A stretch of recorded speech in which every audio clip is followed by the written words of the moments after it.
کوئٹہ میں voice for Baloch missing persons کے رہنما نصر اللہ بلوچ اور ماما قدیر بلوچ نے اپنے احتجاجی کیمپ میں پریس کانفرنس سے خطاب کرتے ہوئے کہا کہ حکومت جبری گمشدگیوں کے مسئلے کو ملکی قوانین کے تحت حل کرانے کے حوالے سے سنجیدہ دکھائی نہیں دے رہی، بلکہ گوادر حملے کے بعد ایک بار پھر بلوچستان میں جبری گمشدگی کے حوالے سے سماجی رابطوں کی سائٹ سمیت میڈیا پر منفی کیمپین چلائی جا رہی ہے۔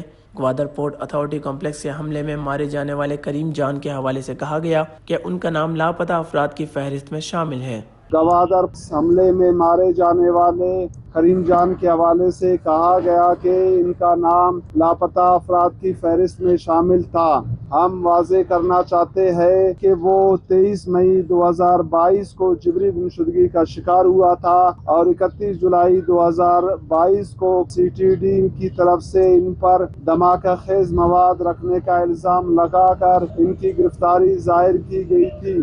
تاہم ان کی جبری گمشدگی کے ناقابل تردید شواہد کی وجہ سے عدالت نے انہیں بری کر دیا اور 17 اگست 2022 کو عدالت کے حکم پر کریم جان کو رہا کیا گیا تھا۔ جبری گمشدگیوں کے حوالے سے ریاست اور ریاستی اداروں کی منفی پروپیگنڈے کی حقیقت سرفراز بنگلوزئی سے بھی آیا ہوتی ہے۔ سرفراز بنگلوزئی کہتا ہے کہ کچھ ایسے لوگ ہیں جو فراری کیمپوں میں اور افغانستان میں ہے، ان کا نام بھی لاپتہ افراد کی فہرست میں شامل ہے، لیکن آج تک کسی نے یہ دعویٰ نہیں کیا کہ سفیر بلوچ لاپتہ ہے۔ سرفراز بنگلوزئی 15 سال مزاحمتی تنظیموں کے ساتھ منسلک رہا، اب اس نے حکومت کے سامنے ہتھیار ڈال دیا ہے۔ ان کا مزید کہنا تھا کہ ایک شخص کی جبری گمشدگی کی وجہ سے اس کا خاندان ذہنی کرب و اذیت سمیت بہت سی مشکلات کا شکار ہوتا ہے۔ بلوچستان میں لوگ کئی سالوں سے لاپتہ ہیں اور ان کے خاندان کو یہ بھی نہیں معلوم کہ وہ زندہ ہے یا نہیں۔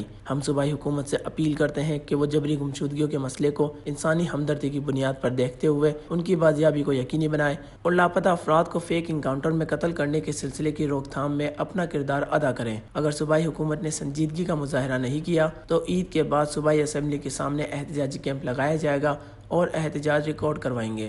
Wash news, Quetta.